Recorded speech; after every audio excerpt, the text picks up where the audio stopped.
சபையை பார்த்தனையா தெய்வீக திருச்சபை மாபெரும் மக்கள் சபை படித்தவர் பட்டம் பெற்றவர் வேத புராணங்களை கற்றவர் நன்னூல் இடைகாசத்தை கேட்டுணர்ந்தோர் ஆன்றோர் சான்றோர் அவனை போன்றோர் இந்த கலையை கற்றுணர்ந்த கலைதனவான்கள் அனைவரும் அமர்ந்திருக்கும்படியான தெய்வத்திரு புண்ணிய திருச்சபையில் அறியால் வரக்கூடிய தருணம். நான் யார், எந்த நாட்டை சேர்ந்தவள்? அதுக்குதான் இது பாஞ்சாலி அம்மனுடைய சபை. எப்படி எல்லாருக்கும் ஒரு சபை இருக்கு. இந்த அம்மனுக்கு இது பாஞ்சாலி அம்மனுடைய சபை அப்படின்னு இதுக்கு ஒரு பேர் உண்டு. அப்படி சபை நாடி வரக்கூடிய திறனும் நான் யார், எந்த நாட்டை சேர்ந்தவள், என்னுடைய பேய் விளக்கும் சமாச்சாரம் கதை காவியங்கள் ஏதாகிலும் விளக்கம் தெரியுமா? அது மூதாதி புலசதெல்லாம் எனக்கு தெரியாது. எது பேரும் எனக்கு தெரியல. நீ யாருன்னு சொன்னா இவனுக்கும் தெரியும் எனக்கும் தெரியும். அதனால நீ யாருன்னு பேரு சொல்லு.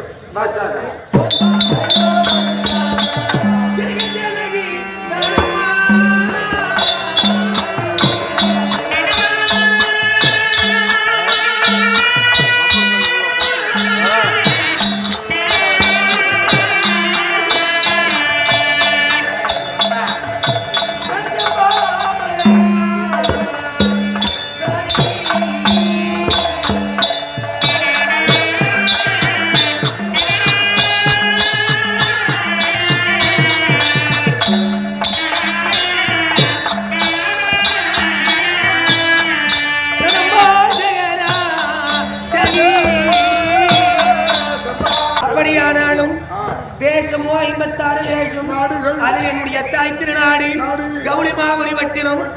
கௌளிமாபுரி பட்டினத்தை ஜெகத்தோடு பரிபாலனம் செய்து வரக்கூடியவர் என்னுடைய தந்தையார் பாஞ்சால மன்னன் என்று சொல்லும்படியான திருபத மகாராஜன்.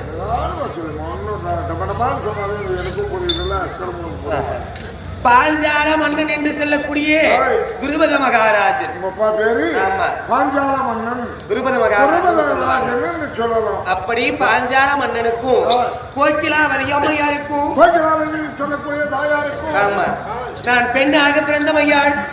என்னுடைய பெயரோ திரௌபதி அப்படி என்று அழைப்பார்கள். அப்படி ஒருடைய தாயுடைய கருவிலே அனைவரும் கருவாகி உருவாகி தாயுடைய ஓணி வழியாக பிறப்பார்கள்.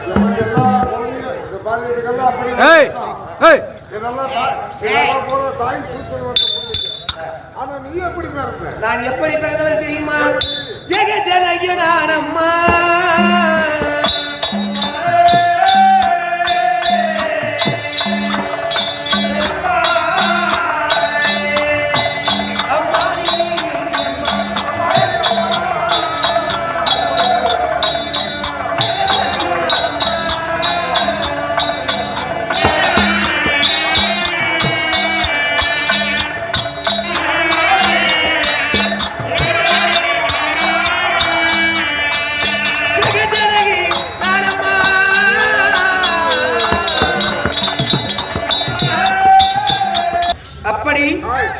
வன்னி என்று சொல்லும்படியான நெருப்பில் உதித்தவள்.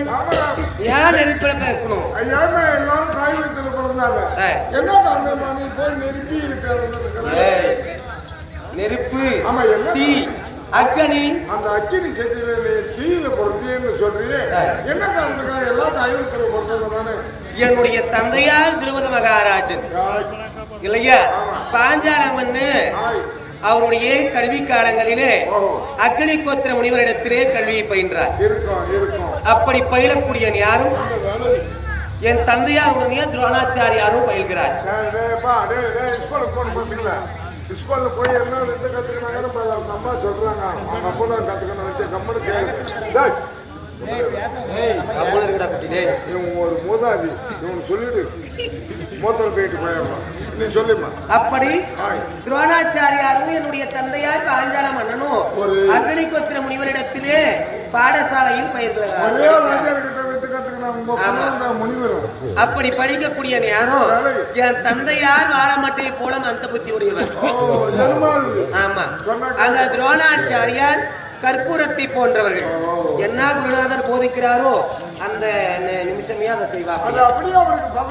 ஆமா அப்படி இருக்கும்படியான நேரத்தில் என் தந்தையார் என்ன சொல்றாரா, துரோணாச்சாரியாரு எனக்கு இரண்டாவது குருவாக இருந்து எனக்கு இந்த சகல கலைகளையும் கற்றுக் கொடுத்ததே. ஆனால் நாளை வரக்கூடிய காலத்தில் என்னுடைய தேசத்தை நான் ஆளப் போகிறேன். அப்படி ஆளக்கூடிய தருவாயில் பாதி நாடு உனக்கு அளிக்கிறேன் என்று என் தந்தையார் சொன்னாராம்.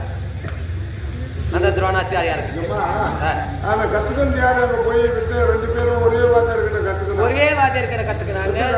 ஆனா எங்க அப்பாவுக்கு போய் ஏறல, அந்த கல்வி ஏறல. ஆமா, அதுக்குனால அவர் கூட கத்துன அந்த பையன் கிட்ட சொல்றாரு, நீயே எனக்கு குருவா இருந்து எனக்கு சொல்லி கொடுத்தனா பிறகு நான் நாடே ஆளக்கூடிய யாரும் என்னுடைய நாட்டிலே பாதி பாகத்தை உனக்கு கொடுப்பேன். ஒரு நேரம் வரும். ஆமா, அந்த நாட்டுல நான் நாட்டை ஆளுவேன். அப்போ எனக்கு பங்கு வரும், பாதி தருவேன். அப்படி சொல்லும் போது அந்த துரோணாச்சாரியார் என்னுடைய தந்தையாருக்கு அனைத்து சகல கலைகளையும் கற்றுக் கொடுத்தார். ஆமா, ஆனா என் தந்தையார் நாட்டை ஆளக்கூடிய நேரம் துரோணாச்சாரியார் எங்க நாட்டை நோக்கி வருகிறார். அப்படி வரும்போது எங்க அப்பா இடத்துல வந்து ஒரு பசுமாடு வாங்கி போலான்னு வந்திருக்கிறாரு. ஆனா குருவா இருந்தானே எனக்கு ஒரு கஷ்டம் வந்துருச்சு, எனக்கு பிறகாத ஒரு புள்ள வந்திருக்கு, அதுக்கு ஒரு மாடு ஒண்ணு வேணும் அப்படின்னு கேக்குறதுதான் வந்தாராம். ஆனா இந்த துரோணாச்சாரியார் நாட்டுல பாதி வாயின்னு போலாம் தான் வந்துக்கிறான்னு எங்க அப்பா கூறியம்மா. அதனால என் தந்தையார் அவரை அடியோதனமாக அடித்து சபை விட்டு தள்ளுங்க வெளியேன்னு சொல்லிட்டாராம். அப்படி சொல்லும் போது அந்த துரோணாச்சாரியார் சபதம் வைக்கிறார். என்னன்னு, அடே பாஞ்சால மன்னா, என்னை அடித்து துரத்தினாய் அல்லவா, உன்னை போலவே சத்திரியர்களுக்கு இந்த கல்வியை பயின்று கொடுத்து அடியோதனமாக உன்னை அடித்து ரதக்கொடி கம்பத்தில் கட்டி என்னுடைய குடிலில் வந்து போடாவிடில் நான் துரோணாச்சாரியார் கிடையாது என்ற சபதத்தை வைத்தாராம். அவருடைய சிஷ்யன் கையால என் தந்தையார அடியோதனமாக அடிக்கணும். அப்படி அடித்தாலும் அடிச்சா மட்டும் போதாது, ரதக்கொடி கம்பத்திலே கட்டி தரத்தரத்தரவென்று இழுத்து கொண்டு வந்து அந்த துரோணாச்சாரியார் தங்கி இருக்கக்கூடிய குடியல்ல போடும்படியான சபதத்தை வச்சிருந்தார். ஒரு ஆண்மகனை பெற்று அந்த ஆண்மகனுக்கு இந்த வித்தையை கற்று கொடுத்து அவனை கொண்டு வந்து அந்த வித்தைக்காக அவனை கொண்டு வந்து கட்டி இந்த ரதக்கொடி சேரியில் கட்டி வந்து என் பாதத்தில் விடும்படியை நான் செய்கிறேன் அப்படின்னு சபதத்தை வைத்தார். அதே போலவே என் தந்தையார் என்ன பாருங்க, அதை போலவே அந்த துரோணாச்சாரியார் 105 பேருக்கு குருவாக இருந்து கௌரவர்கள் என்று சொல்லக்கூடியவர்கள் 100 பேர்கள், ஐவர் என்று பாண்டவர்கள் என்று சொல்லக்கூடியவர்கள் 5 அப்படி கௌரவர்கள் ஒரு 100 பேர் வந்து தந்தையார் இடத்துல அடிவாங்கி போயிட்டாங்க. பாண்டவர்களே 20க்கு மூற்றோன் 20க்கு இளையோன் வந்தார். என் தந்தையாரை அடியோதனமாக அடித்து ரதக்கொடி கம்பத்தில் கட்டி அந்த துரோணாச்சாரியுடைய ஆசிரமத்தை கொண்டு போய் போட்டார். அப்படி போட்ட உடனே என் தந்தையாருக்கு எவ்வளவு சீக்கிரம் நாடை ஆளக்கூடிய மன்னனுக்கு சபத்தை நிறைவேற்றானே. அப்படி என்னுடைய தந்தையார் இழந்தார். அடே துரோணாச்சாரியார், என்னை அடித்து அவமானம் செய்திருக்கிறாய், அவமானம் செய்தார், உன்னுடைய சபதத்தை நீ நிறைவேற்றி இருக்கிறாய். அதை போலவே உன்னை மடிப்பதற்காக ஒரு ஆண் பிள்ளையும் என்னை அடித்து இழுத்துக் கொண்டு வந்தானே, அவனுடைய தோழில் செய்வதற்காக ஒரு பெண் பிள்ளையும் பெற்றெடுக்காவிட்டால் நான் திருமண மன்னனே கிடையாது கிடையாது கிடையாது என்று அப்படி சத்தியத்தை செய்து சபதத்தை வைத்து வந்த பிற்பாடு யாசர் உபயாசர் என்று சொல்லும்படியான முனிவரை அழைத்து வந்து இவையும் மலையடிச்சாரலிலே பெருத்த வேள்வியை செய்கிறார்கள். பிள்ளை இல்லாதவர்கள் செய்யக்கூடிய யாகம் புத்திர காமஸ்திரி யாகம். யாகமோ 22, அது பிள்ளை இல்லாதவர்கள் செய்யக்கூடியது குழந்தை இல்லாதவங்க செய்யக்கூடிய யாகம் புத்திர காமஸ்திரி யாகம். அதுக்கு பேரு புத்திர காமஸ்திரி யாகம். ஆமா, சரி. அப்படியே அந்த யாகத்தை செய்தார்கள்.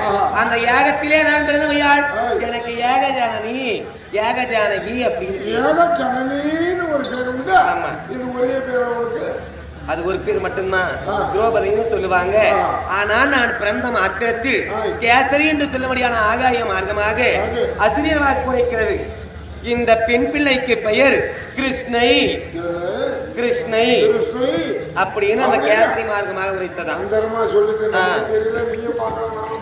ஆமா, நான் அந்த அக்னியிலே பிறந்தேன். 16 வயது கன்னிமங்கையாக பிறந்தேன். பிறக்கும் போதே யாரும் நான் சொன்னா உன்னை நம்பணும், நீ சொல்லணும். எப்படி? இறக்கும் போதே நான் எனக்கு வயசே 16 அப்படின்றேன்.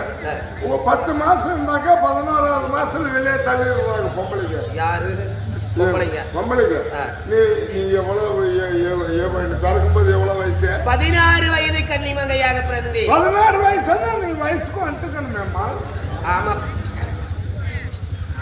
மங்கை பருவம் திருமணம் செய்யக்கூடிய வயதுல தான் பிறந்த நான். அப்படியா? ஆமா. ஏன்னா அந்த நெருப்புல பிறந்ததால. அப்படி நான் மட்டுமா பிறந்தேன், என் உடனே இந்த சிங்களநீர் என்று சொல்லும்படியான மாலை பிறந்தது. இந்த மாலையும் கூட பிறந்தா அந்த அக்கில் இல்ல. ஆமா, அதை விடுத்து சிகண்டி என்று சொல்லும்படியான அலி பிறந்தார். அப்படின்னா ஆணிலும் சேராமல் பெண்ணிலும் சேராமல் இருக்க பேரு தான் அலி என்று சொல்வார். அப்படி ஒரு பானம் பிறந்தது. ஆமா, அப்படி சிகண்டி பிறந்தார். அதன் பிற்பாடு அனுமந்தாவா என்று சொல்லும்படியான மகேந்திரவில் எக்வில், அந்த வில்லுக்கு பெயர் எவராலும் வளைக்க இயலாத வில், அனுமந்தாவா என்று சொல்லும்படியான வில் என்னுடனே பிறந்தது. அப்படி யாகத்தில் பெண் குழந்தை முன் பிறக்க கூடாது என்று எனக்கு முன்பதாக யார் பிறந்தார் தெரியுமா? அடி துங்காலாதீபே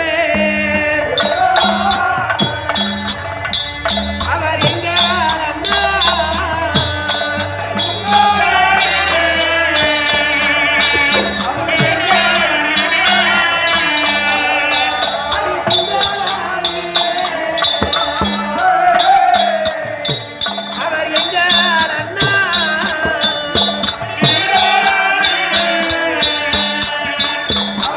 அப்படி என் உடன் பிறந்தவர் எங்கள் அண்ணார் துஷ்டத்தூய்மன் பிறந்தார். ஒரு அண்ணா பிறந்தார்.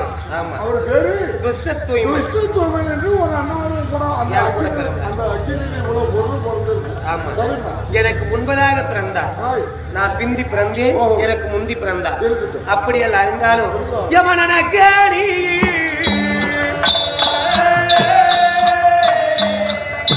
அடி நான் பிறந்து